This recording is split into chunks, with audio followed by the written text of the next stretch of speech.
Niloş, sen kaç yaşındasın? Kaç yaşındasın sen? Bir. Peki Zeynep nasıl ağlıyor Niloş? Nasıl ağlıyor Zeynep? Ha, öyle abi. Peki bahçedeki amca nasıl çalışıyor?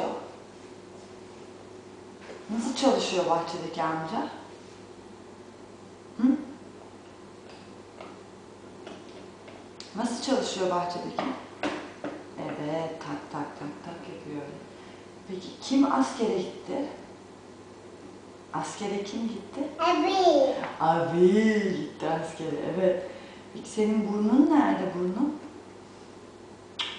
O değil burnun. Burnun nerede burnun? Hı? O kulağın. Burnun hangisi burnun?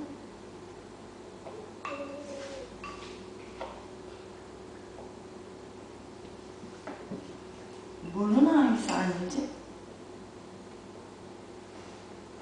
Yok, o kulakların aşkım benim. Aşığım sana.